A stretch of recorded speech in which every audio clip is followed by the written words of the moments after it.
Hello dear banking aspirants and welcome to एडुटैप।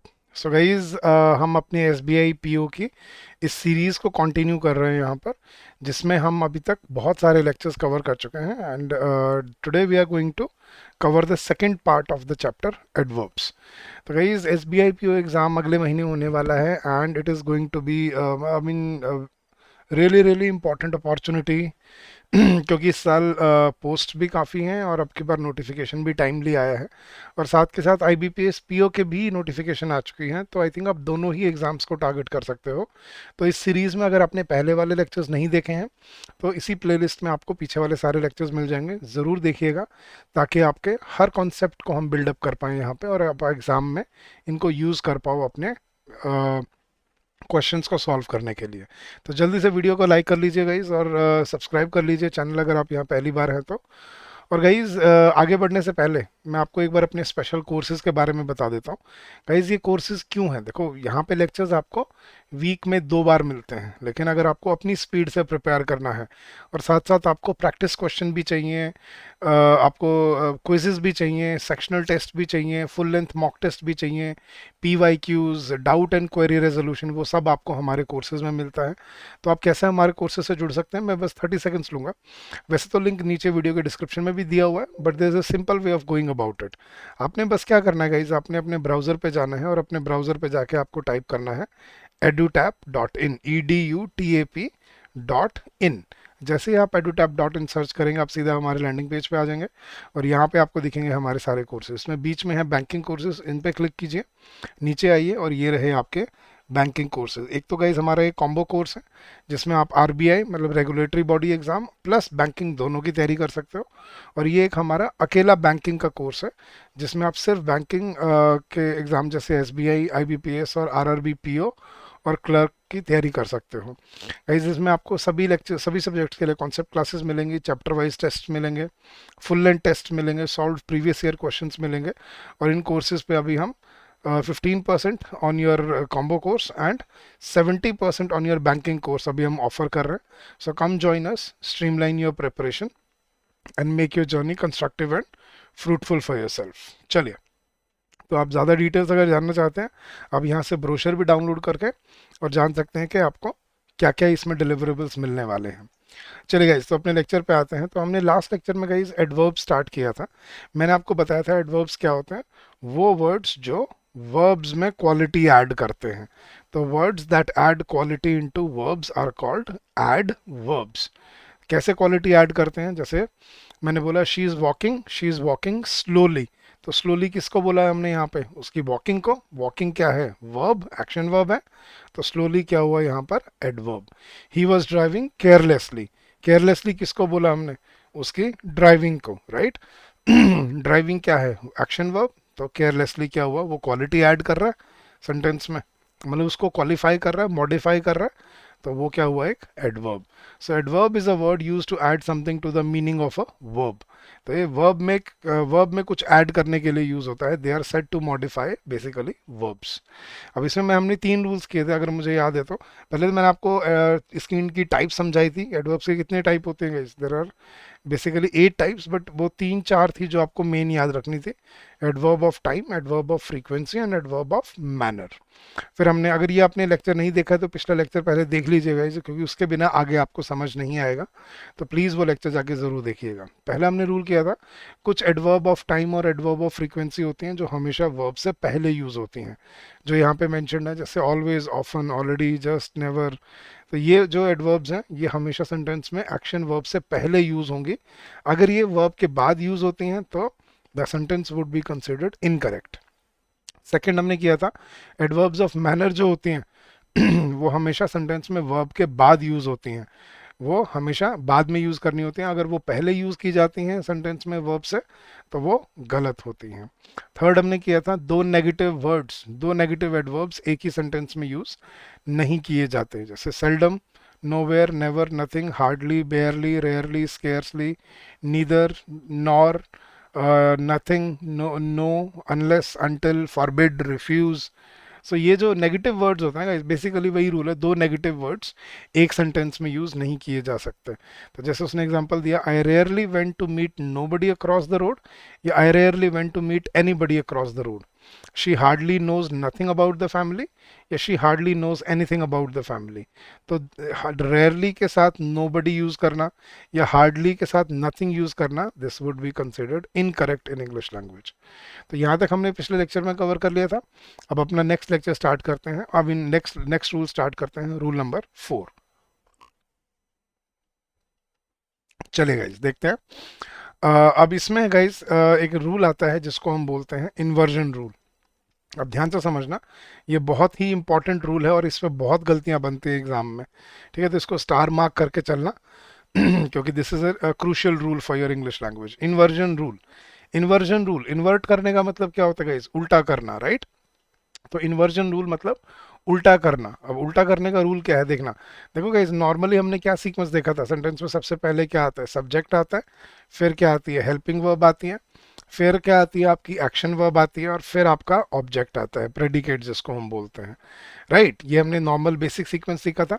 लेकिन अब देखना इन्वर्जन रूल क्या कहता है। अब ध्यान से सुनना गाइस, इन्वर्जन रूल कहता है कि अगर किसी सेंटेंस की स्टार्टिंग अगर किसी एडवर्ब से होती है, अगर सेंटेंस की स्टार्टिंग किसी एडवर्ब से होती है, तो इन्वर्जन रूल यूज किया जाता है। इन्वर्जन रूल क्या कहता है कि अगर सेंटेंस की स्टार्टिंग अगर किसी एडवर्ब से हो, तो याद रखना जो हेल्पिंग वर्ब है और जो सब्जेक्ट है वो अपनी पोजीशंस जो है वो इन्वर्ट कर लेते हैं, इंटरचेंज कर लेते हैं। मतलब हेल्पिंग वर्ब सब्जेक्ट से आगे आ जाता है और सब्जेक्ट हेल्पिंग वर्ब के बाद चला जाता है। तो इसको बोलते हैं इन्वर्जन होना। ठीक है, तो अब ये एक नया सीक्वेंस है जो आपने आज के बाद याद रखना है कि अगर किसी सेंटेंस या किसी क्लॉज क्लॉज में भी या किसी सेंटेंस में भी अगर स्टार्टिंग में एडवर्ब आ रहा है, तो हम पहले हेल्पिंग वर्ब यूज करेंगे, फिर हम सब्जेक्ट यूज करेंगे, उसके बाद हम एक्शन वर्ब यूज करेंगे, और उसके बाद अगर है तो ऑब्जेक्ट यूज किया जाएगा। This is called inversion rule. ठीक है, इसको बोलते हैं इन्वर्जन रूल के। इन्वर्जन रूल के अकॉर्डिंग कि अगर सेंटेंस या क्लॉज में अगर पहले एडवर्ब आ रहा है, तो हमें पहले हेल्पिंग वर्ब को सब्जेक्ट से पहले यूज करना होता है। अब ये शायद आपने सुना भी होगा अपनी लाइफ में, बट मे बी इसको आप रियलाइज नहीं कर पाए कि ये कोई रूल है। देखना गाइस, अब ये जो अगर कोई सेंटेंस नेवर से स्टार्ट होता है, देखना ये आजकल बच्चों के आजकल अपनी सोसाइटी में ना ये ऐसे ऐसे गेम्स बड़े फेमस हो रखे हैं, अगर आपने सुना हो तो। नेवर हैव आई एवर सुना है? एक गेम का नाम है, बच्चे खेलते हैं, never have I ever. Question पूछने के लिए एक दूसरे से कि तुमने आज तक क्या नहीं किया। तो never have I ever been to been never have I been abroad in my life, कि मैं आज तक कभी अब्रॉड नहीं गया हूँ। तो अब आपने नोटिस की नेवर हैव आई एवर, यहाँ पे नेवर हैव आई एवर क्यों बोल रहे हैं? नेवर आई हैव एवर क्यों नहीं आ रहा? Because never is an adverb. तो आपको ये याद रखना है कि अगर एडवर्ब स्टार्टिंग में आता है ना, तो हेल्पिंग वर्ब सब्जेक्ट से पहले आएगा और सब्जेक्ट हेल्पिंग वर्ब के बाद यूज होगा। तो never have I ever seen such an incident in my life, कि आज से पहले मैंने ऐसा इंसिडेंट अपनी आंखों के सामने होता नहीं देखा है। तो never have I ever seen such an incident in my life. तो अब कैसे आपको याद रखना है कि कौन से वर्ड है सर जो एडवर्ब में हमें याद होनी चाहिए? जो आपने किया वो तो है ही, बट मैं आपको लिखवा भी देता हूँ। कुछ स्पेशली वर्ड याद रखना, जैसे हार्डली। अगर हार्डली सेंटेंस की स्टार्टिंग में आएगा ना, देखो सेंटेंस के बीच में आएगा तो कोई रूल नहीं है। जैसे I hardly no anything about him, जैसे पिछले रूल में हम कर रहे थे, अगर आपने यहाँ दिया हो तो देखो, अगर हार्डली बीच में आ रहा है ना, सब्जेक्ट के बाद आ रहा है, तो कोई दिक्कत नहीं है, तो कोई इन्वर्जन रूल नहीं लगेगा। शी हार्डली नोज नथिंग की जगह एनीथिंग अबाउट द फैमिली। लेकिन अगर यही हार्डली सेंटेंस की स्टार्टिंग में चला जाए, तो अब हमें क्या बोलना पड़ेगा? Hardly does she know anything about the family. तो अगर स्टार्टिंग में अगर एडवर्ब आ जाता है तो इन्वर्जन रूल लगाना ही लगाना पड़ेगा। कौन सी वर्ब्स हैं जिनको आपको ध्यान रखना है? Hardly, barely, rarely, seldom, never, neither, nor, so,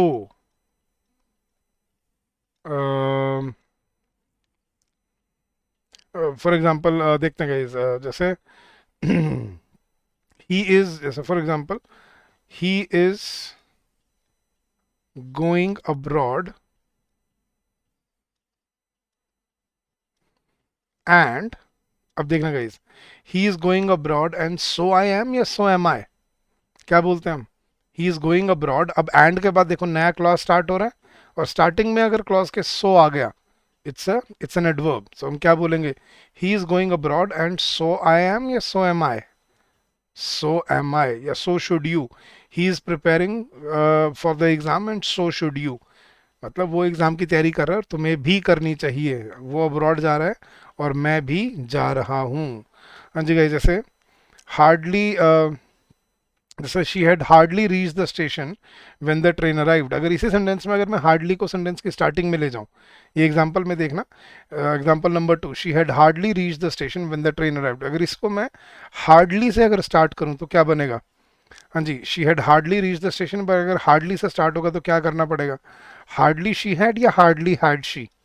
hardly had she reached the station, कि अभी वो स्टेशन पहुंची ही थी, कि क्या हुआ कि ट्रेन आ गई, व्हेन द ट्रेन अराइव्ड। तो hardly had she reach the station when the train arrived. तो ये आपको समझना है कि अगर सेंटेंस की स्टार्टिंग या किसी क्लॉज की स्टार्टिंग अगर किसी एडवर्ब से होती है तो हमें इन्वर्जन रूल लगाना पड़ता है, मतलब हेल्पिंग वर्ब पहले और सब्जेक्ट उसके बाद। ठीक है, अगर मान लो गाइज, अगर कोई हेल्पिंग वर्ब ना मिले मान लो, तो उस सिचुएशन में क्या होगा? जैसे मैं बोलता हूँ कि उसने ये बोला कि she knows nothing about the family, she know, चलो ऐसे करते हैं इसको, she hardly knows anything about me, कि उसे मुझे बारे में, उसको मेरे बारे में कुछ भी नहीं पता। She hardly knows anything about me. अगर इसमें मैं, अब आप सोच रहे हो सर इसमें तो कोई हेल्पिंग वर्ब भी नहीं है, तो इसमें हम क्या करेंगे? अब इसमें देखना चाहिए, अगर ऐसी सिचुएशन मिलती है ना, तो आपको हेल्पिंग वर्ब खुद से ऐड करनी पड़ेगी वहां पर। अगर यहाँ पे ऐसे होता, हार्डली स्टार्टिंग में होता, हार्डली, अब यहाँ पे हार्डली, शी हार्डली नोज का क्या बन जाएगा? Hardly does she know, hardly does she know anything about me, she hardly knows anything about me. अगर हार्डली स्टार्टिंग में आ गया तो क्या करना पड़ेगा? हमें अपनी तरफ से हेल्पिंग वर्ब डालनी पड़ेगी, डू डज या डिड के according.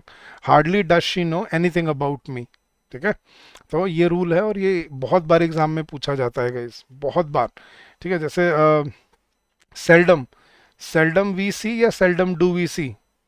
Seldom I have, I seldom talk to strangers, लेकिन अगर मैं ऐसे बोल दूं, seldom I seldom talk to strangers, लेकिन सेल्डम डू आई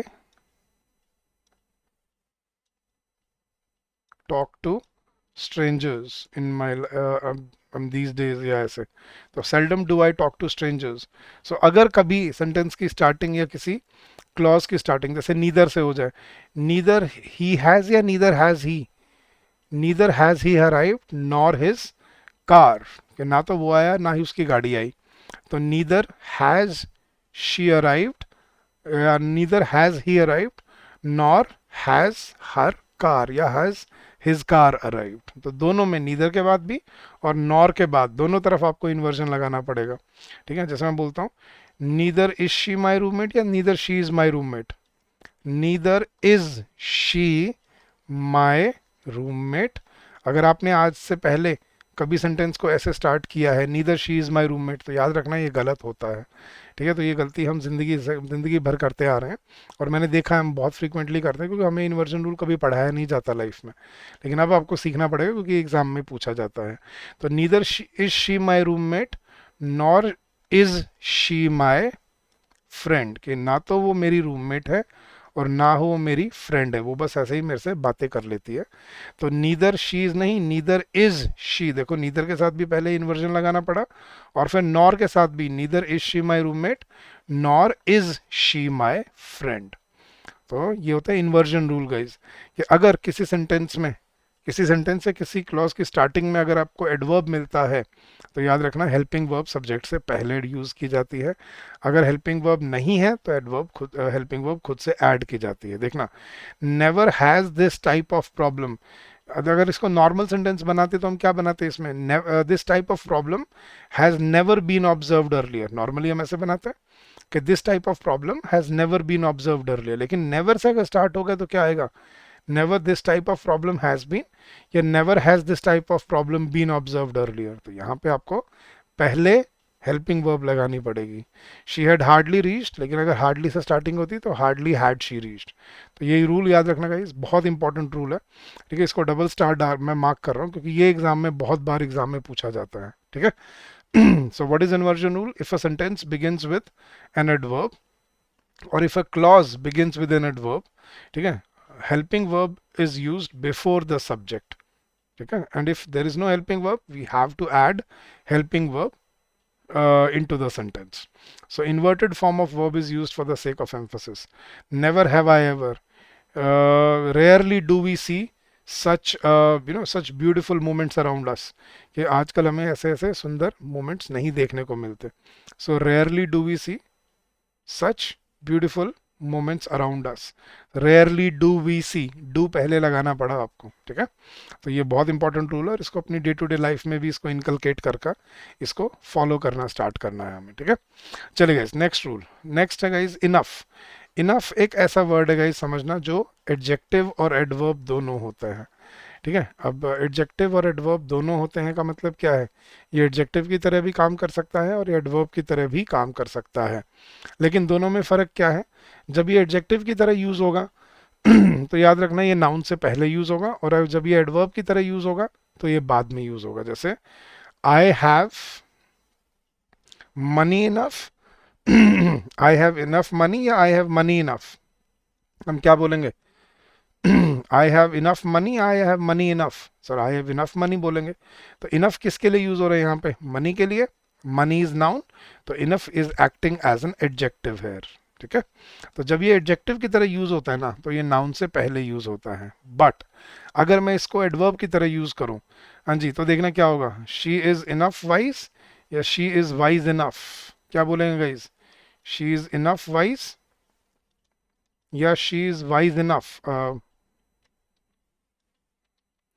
हाँ जी guys, she is wise enough या she is enough wise to save money, कि वो इतनी समझदार है कि उसे मालूम है कि पैसे सेव करने होते हैं। क्या बोलना चाहिए हमें, शी इज वाइज इनफ या she is enough wise, enough wise गलत, शी इज वाइज इनफ। देखो हम पहले ही शी की क्वालिटी बढ़ा रहे हैं, किससे, शी इज वाइज, वाइज क्या हो गया, एडजेक्टिव, और हम वाइज की फिर इंटेंसिटी बढ़ा रहे हैं कि भाई वो इतनी समझदार है कि उसे मालूम है कि पैसे बचाने होते हैं। तो जब इनफ किसी दूसरे एडजेक्टिव के साथ यूज होता है ना गाइज, तो आपको याद रखना है ये इसके बाद यूज किया जाएगा। ठीक है, तो इनफ का ऐसा ही रोल है कि जब ये नाउन के साथ यूज होता है तो ये नाउन से पहले यूज होता है, और जब ये एडजेक्टिव के साथ यूज होता है तो ये एडजेक्टिव के बाद यूज होता है। So as an adverb it is placed after the adjective, it modifies, and as an adjective it is placed before the noun it modifies। जैसे she is enough wise to allow her son to go या she is wise enough, तो यहाँ पे क्या होगा, she is wise enough to allow her son to go। लेकिन she has enough money या she has money enough, she has enough money। हाँ जी guys, जैसे मैं बोलता हूँ there is enough time left, there is enough knowledge in the world, लेकिन he is working hard enough या enough hard, he is working hard enough to clear this exam, so he is working hard enough।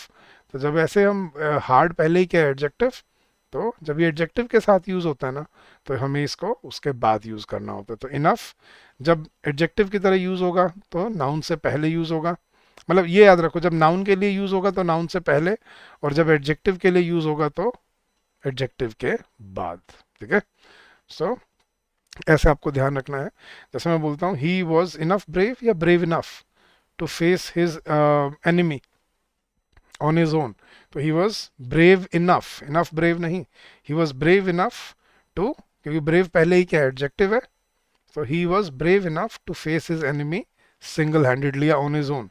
लेकिन अब मैं for example मैं बोलता हूँ कि he I have enough resources, या I have resources enough, I have enough resources, क्योंकि resources noun है, अब ये उससे पहले यूज होगा।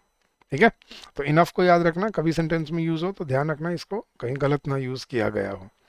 नेक्स्ट रूल गाइस, अब ये है ऐसा रूल जो आप बचपन से आपने शायद ना सुना हो, और इसको सुनकर आपको बहुत यूं फील होगा कि सर ये तो हमारे साथ धोखा हुआ है कि हमें तो ये बताया नहीं किसी ने। देखना, अब इसमें दो पार्ट्स हैं गाइस, एक एडवर्ब है एज।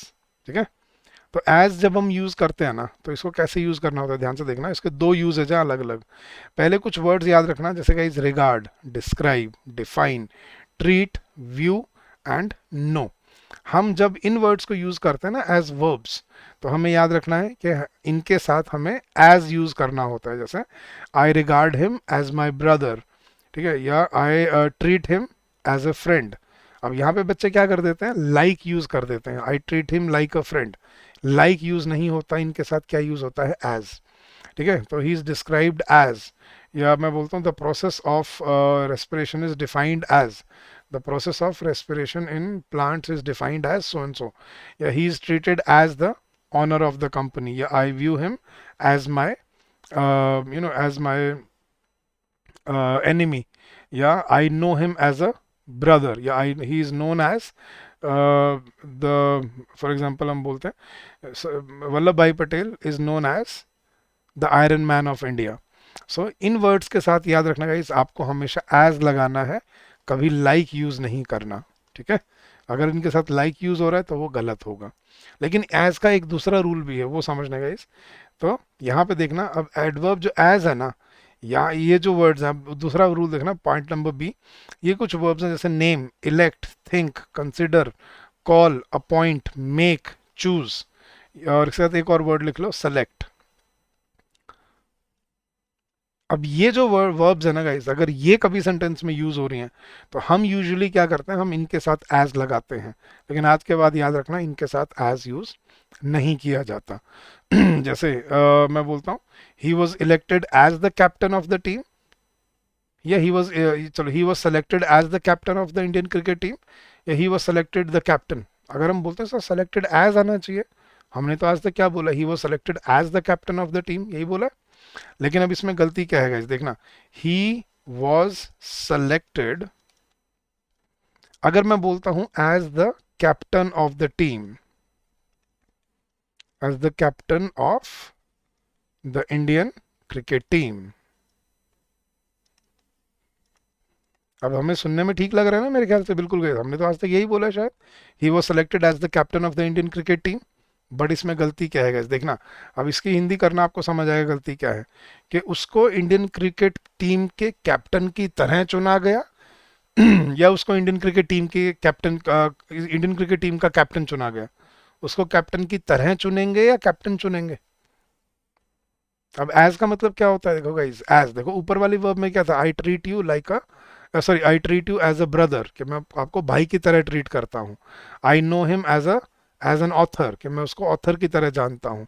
या I regard him as a friend, मैं उसको फ्रेंड की तरह रिगार्ड करता हूँ। तो एज का मतलब होता है की तरह।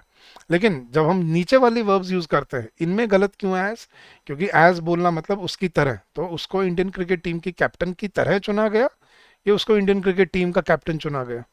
तो यहाँ पर एज यूज नहीं किया जाता। हाँ जी, जब मैं बोलता हूँ the national party was elected as the government, the national party was elected as the government in 2014, या the national party was elected the government. अगर मैं ये बोलता हूँ कि national party was elected as the government, तो उस national party को गवर्नमेंट की तरह चुना गया, या गवर्नमेंट गवर्नमेंट चुना गया। गवर्नमेंट की तरह चुनेंगे या गवर्नमेंट चुनेंगे। हाँ जी, for example he was she was appointed, she was appointed as the next CEO of the company।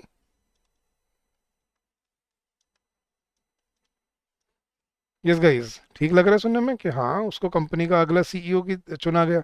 लेकिन she was appointed as the next CEO, उसको कंपनी के अगले सीईओ की तरह चुना गया या अगला सीईओ चुना गया?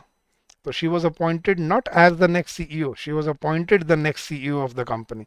तो इनके साथ हम एज लगाते आए हैं जिंदगी भर, लेकिन आज के बाद याद रखना इन वर्ब्स के साथ एज यूज नहीं होता। तो ऊपर वाली वर्ब्स के साथ लाइक यूज नहीं होगा, एज यूज होगा, और नीचे वाली वर्ब के साथ कुछ भी यूज नहीं होगा, ना एज ना लाइक। जैसे he was named the successor of the family. Yeah, he was elected the prime minister in 2014. I think of him a brother, not as a brother. Yeah, I consider him a friend. He was called the captain. She was appointed the next CEO.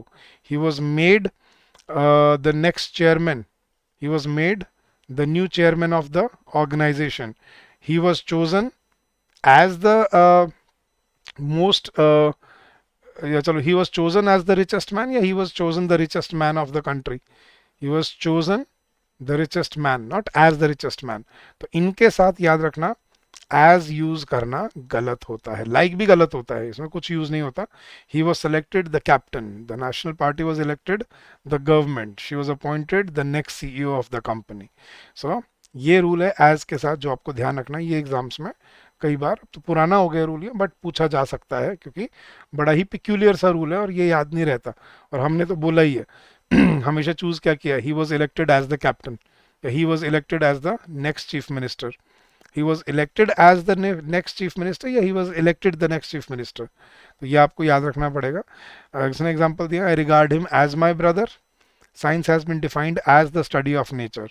तो regard, describe, define, treat, view, know, इनके साथ हम क्या use करते हैं, as. लेकिन name, elect, select, think, consider, call, appoint, make and choose, इनके साथ हम एज यूज नहीं कर सकते। क्लियर है गाइस? चलिए नेक्स्ट रूल चलते हैं, रूल नंबर 7।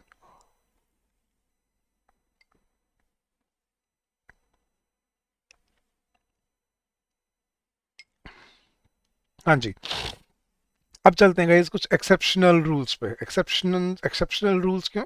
क्योंकि ये ऐसे रूल्स हैं जो आपको इंडिविजुअली याद रखने पड़ेंगे, मतलब ये एक्सेप्शन है बेसिकली। एक्सेप्शंस कैसी हैं देखना गाइस, देखो नॉर्मली मैंने आपको क्या बोला था गाइस, 90% जो एडवर्ब्स बनते हैं वो कैसे बनते हैं, एडजेक्टिव प्लस एल वाई से, राइट।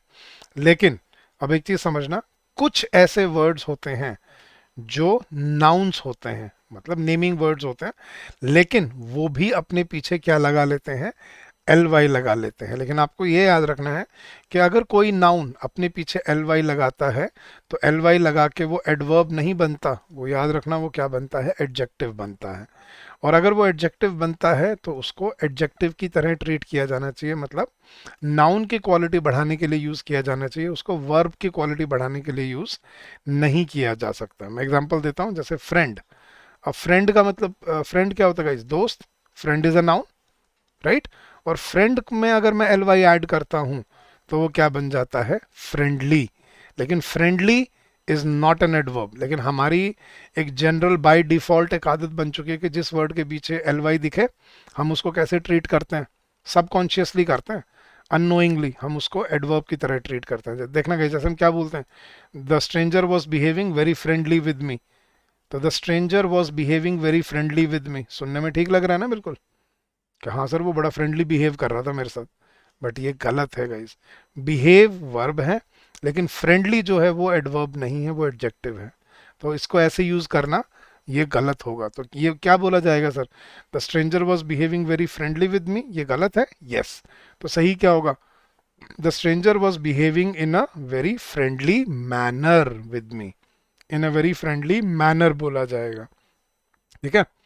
तो हम तो सर फ्रेंडली को हम एडजेक्टिव की तरह कैसे यूज करेंगे, देखना, he has a friendly nature, ये बिल्कुल ठीक है क्योंकि यहाँ पे हम फ्रेंडली को किसके लिए यूज कर रहे हैं, नेचर के लिए। नेचर इज अ नाउन, तो हम नाउन के लिए एडजेक्टिव को यूज करते हैं। जैसे he has a friendly nature, she has a friendly nature, तो नेचर के लिए हम यूज कर सकते हैं।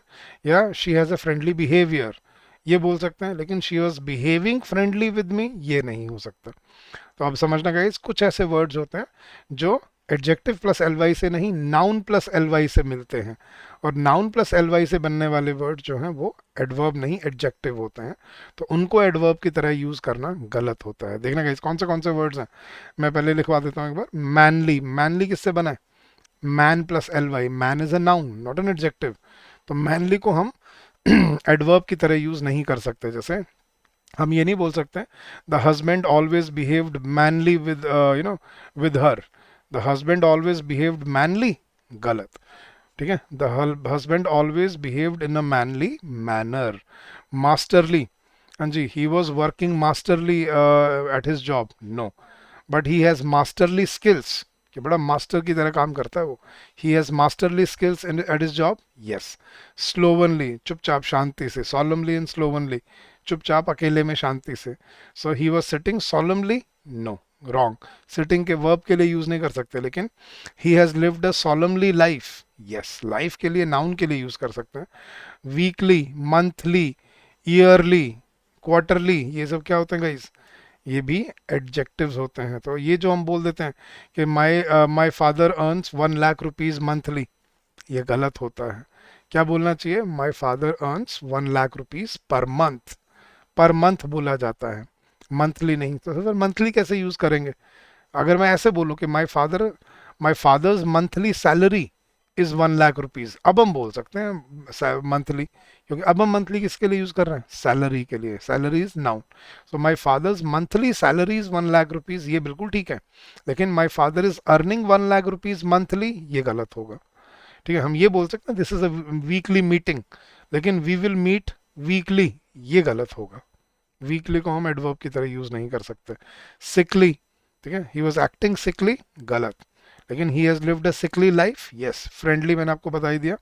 ऑर्डरली, तरीके से, जैसे मैम ये बोलते कई बार प्लीज सिट ऑर्डरली, गलत, सिट ऑर्डरली नहीं होगा, they're sitting in an orderly manner, या you are asked to sit in an orderly manner. Gentlemanly, तो ये जो वर्ड्स होते हैं, इनके अलावा 3 वर्ड्स और है, देखना guys.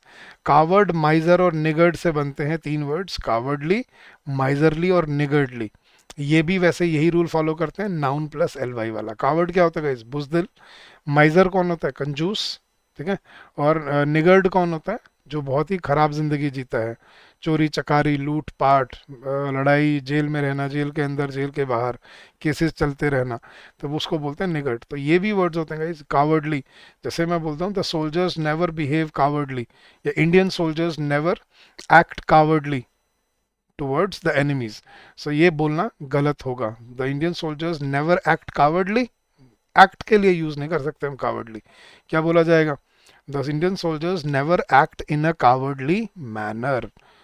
Miserly, he always behaves miserly, गलत, he always behaves in a miserly manner. तो ये कुछ वर्ड्स याद रखने हैं, इनमें एल वाई होता है, ये सिर्फ इतने ही वर्ड्स हैं और नहीं इनके अलावा। ठीक है, तो आपको ये सोचने की जरूरत नहीं सर और भी हो सकते हैं क्या, नहीं, सिर्फ यही वर्ड्स हैं जो मैंने आपको लिखवा दिया, और इन्हीं को याद रखना बस। ठीक है, कौन से वर्ड्स हैं? Masterly, manly, slovenly, monthly, weekly, sickly, friendly, orderly, gentlemanly, solemnly, cowardly, miserly and niggardly. ये वर्ड्स हैं जो नाउन प्लस एल वाई से बनते हैं, तो इसमें आप एडजेक्टिव यूज मत करना, इसको एज इसको एज एन एडवर्ब यूज मत करना, इसको एज एन एडजेक्टिव ही यूज किया जाना चाहिए, पहला रूल। दूसरा रूल गाइस, अब कुछ ऐसे वर्ड्स होते हैं जो एडजेक्टिव और एडवर्ब दोनों की तरह काम करते हैं, देखना कौन से? Fast, straight, outright, direct, hard, late, high, safe and quite. ये वर्ड्स ऐसे हैं guys, they act as both an adjective and adverb. तो ये एडजेक्टिव और एडवर्ब दोनों की तरह काम करते हैं। जैसे फास्ट, हम क्या बोलते हैं? फास्ट का फास्टली बनाते हो कभी? ही वॉज ड्राइविंग फास्टली, नहीं, क्या बोलते हैं? He was driving fast.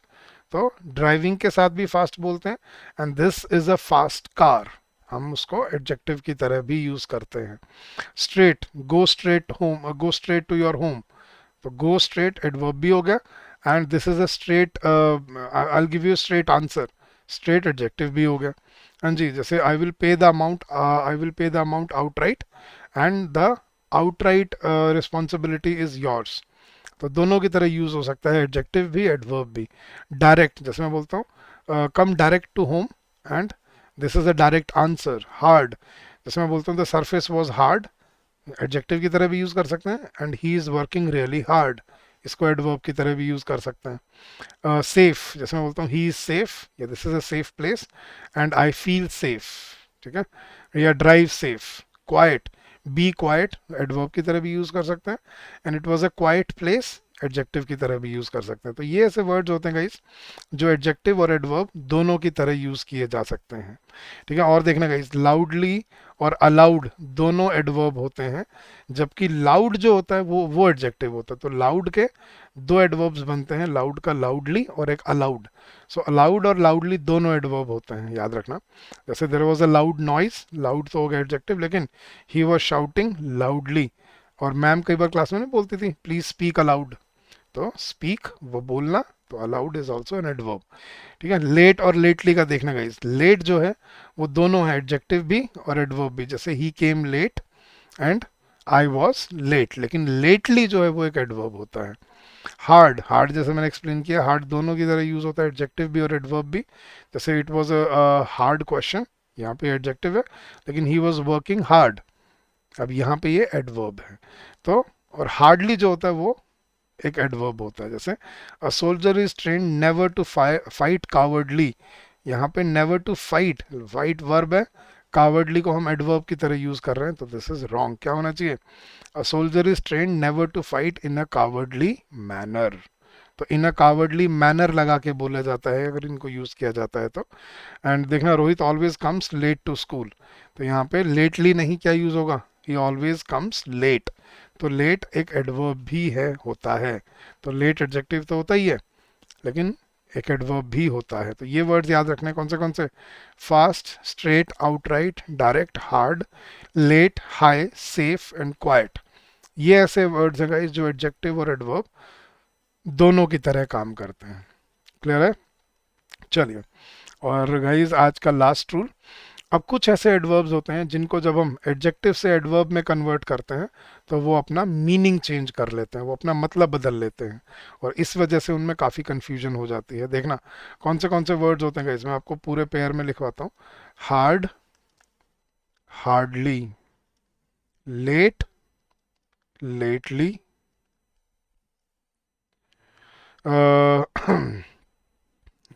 For example short, shortly, इस guys bitter, bitterly, close, closely, hmm,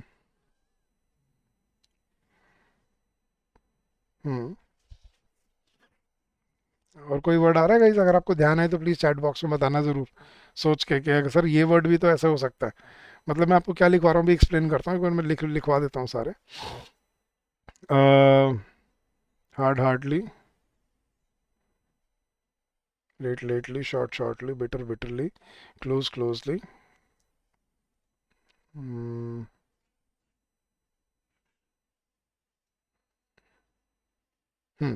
तो ये देखना गाइस, ये कुछ ऐसे एडवर्ब्स होते हैं, मतलब ये ऐसे पेयर्स होते हैं जिनको जब हम एडजेक्टिव से एडवर्ब में कन्वर्ट करते हैं ना, तो इनका मीनिंग चेंज हो जाता है। They change their meanings when they are converted to adverbs. So adverbs that change their meanings when converted from adjectives. तो इनका मीनिंग चेंज हो जाता है। जैसे हार्ड का मतलब क्या होता है गाइस, हार्ड का मतलब होता है सख्त या कठोर, राइट। लेकिन हार्डली का मतलब क्या होता है, hardly has a negative meaning. अभी थोड़ी देर पहले करके आए थे, हार्डली, हार्डली का मतलब क्या होता है, कुछ भी नहीं, ना के बराबर। तो जैसे मैं बोलता हूँ he is a hard worker, इसमें हार्ड वर्कर का मतलब क्या हुआ, बड़ा मेहनती इंसान है। लेकिन ही hardly works at all, hardly का मतलब क्या है, वो कुछ भी काम नहीं करता। लेट क्या होता है गाइस, देर से, लेकिन लेटली क्या होता है, रिसेंटली। तो ये बिल्कुल अपना मीनिंग चेंज कर लेते हैं। जैसे I have not met him recently, I have not met him lately. Short क्या होता है गाइस, शॉर्ट क्या होता है, छोटा या थोड़ा, लेकिन शॉर्टली क्या होता है, सुना guys, opening shortly, the movie will begin shortly, shortly होता है सून। तो शॉर्ट मतलब छोटा, लेकिन शॉर्टली मतलब जल्दी ही, बिल्कुल मीनिंग चेंज हो गया। बिटर क्या होता है गाइस, बिटर इज कड़वा, जबकि बिटरली इज कड़ाके की, एक्सट्रीमली। तो it was bitterly cold last night, मतलब कड़ाके की ठंड थी। मीनिंग बिल्कुल चेंज हो गया। क्लोज, क्लोज क्या होता है गाइस? पास या बंद। क्लोजली क्या होता है? नजदीक से, ठीक है, या ध्यान से, मतलब very, look closely and you will see the difference, मतलब लुक कीनली, ठीक है, तो मतलब ध्यान से, फोकस्ड मैनर में, इन अ फोकस्ड मैनर, तो कीनली या इन अ फोकस्ड मैनर, अगर आप ध्यान से देखो तो look closely and you will see the difference. तो क्लोज मतलब बंद, और क्लोजली पास से, नजदीक से, ध्यान से। तो ये ऐसे एडवर्ब्स होते हैं गाइस जो अपना मीनिंग चेंज कर लेते हैं। तो एक ये देखने गाइस, रियल और रियली, हाँ, रियल एंड रियली, ये एक और एग्जांपल है इसी में। रियल क्या होता है गाइस? रियल इज असली, जेन्युइन, सच में, जैसे this is a real diamond, this is the real problem. Real क्या होता है? असली। और रियली क्या होता है गाइस? अब रियली को शायद वो सोचते हो आप, सच में हैं, सच में, वो रियली एक्सक्लेमेशन वाला होता है, कि मैंने आपको कोई सरप्राइजिंग न्यूज़ दी और आपने रिप्लाई दिया रियली। मैं वो वाला रियली नहीं बोल रहा, मैं जो सेंटेंस में रियली यूज होता है उसकी बात कर रहा हूँ। तो रियल क्या होता है गाइस? Original, right. और रियली क्या होता है? देखना, this is a real diamond, मतलब ये ओरिजिनल डायमंड है, and this is really expensive, बहुत ज़्यादा, this is extremely expensive, this is really expensive. तो रियली का मतलब होता है एक्सट्रीमली। तो रियल होता है असली, और रियली क्या होता है? एक्सट्रीमली। तो इनको ध्यान रखना है, जब इनको अगर सेंटेंस में यूज हो रहे हैं तो ये ध्यान रखना कहीं इनको गलत यूज तो नहीं किया जा रहा सेंटेंस में, ठीक है। तो ये थे गाइस आपके एडवर्ब्स के सारे रूल्स, जो आपको अपने एग्जाम पर्सपेक्टिव से सीखने हैं और एग्जाम में यूज भी करने हैं। तो यहाँ पे आपका एडवर्ब्स का चैप्टर खत्म होता है। अगले क्लास में अगला चैप्टर स्टार्ट करेंगे, ठीक है। बट जाने से पहले मैं आपको कुछ होमवर्क क्वेश्चन देके जाना चाहता था। तो ये 4 क्वेश्चन है गाइस जो आपके होमवर्क के लिए हैं, इनको सॉल्व कीजिए, और इनके सॉल्यूशन आपने मुझे, आंसर जो है मुझे इसी वीडियो के कमेंट सेक्शन में बताना है, कि इनमें से कितने ठीक हैं और कितने, मतलब कौन सा, क्या गलती है और कहाँ पर गलती है, ठीक है। तो 4 क्वेश्चन हैं, ABCD करके फटाफट से अपना एरर ढूंढिए और अपने आंसर मुझे इस वीडियो के कमेंट सेक्शन में आपने बताने हैं। तो चलिए गाइज, आई होप आपको सारे कॉन्सेप्ट अच्छे से समझ आ गए होंगे लेक्चर्स में, और आपको क्लियरली समझ आ गया होगा कि कैसे हमें इंग्लिश को अप्रोच करना होता है। तो गाइज, अगर ऐसे ही लेक्चर्स आपको अपने ही स्पीड से देखने हैं प्री रिकॉर्डेड फॉर्म में, तो आप हमारे कोर्सेज से जुड़ सकते हैं। हमारे कोर्सेज का लिंक आपको वैसे तो इस वीडियो के डिस्क्रिप्शन में भी मिल जाएगा, नहीं तो जैसे मैंने आपको शुरू में बताया था, आप क्या कर सकते हो, आपको बस अपने ब्राउज़र पे जाना है, और ब्राउज़र पे जाके आपको बस क्या करना है, अपने ब्राउज़र पे जाके आपको टाइप करना है edutap, EDUTAP, edutap.in। आप जैसे ही edutap.in सर्च करेंगे आप हमारे लैंडिंग पेज पे आ जाएंगे, और यहाँ पे आपको दिखेंगे हमारे सारे कोर्सेज। पे बैंकिंग कोर्सेज पे क्लिक कीजिए, यहाँ पे दोनों कोर्सेज अवेलेबल हैं। ये रहा आपका कॉम्बो कोर्स, जिसमें आप रेगुलेटरी बॉडी एग्जाम जैसे RBI की भी तैयारी कर सकते हो, प्लस सारे बैंकिंग एग्जाम्स की भी तैयारी कर सकते हो।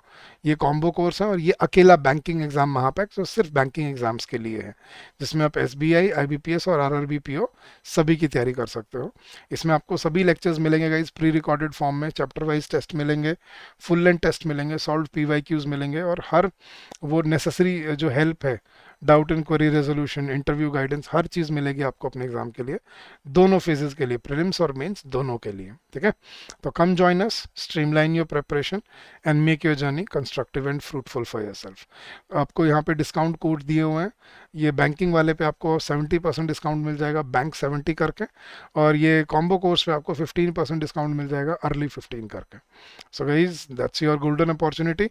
और अगर आपका कोई डाउट या कोई क्वेरी रह जाए, please feel free to get in touch with us. You can call us on this number during the office hours, which is 8146207241, or you can also drop us an email at hello@edutap.co.in. That's our official email ID. So thank you so much once again, guys.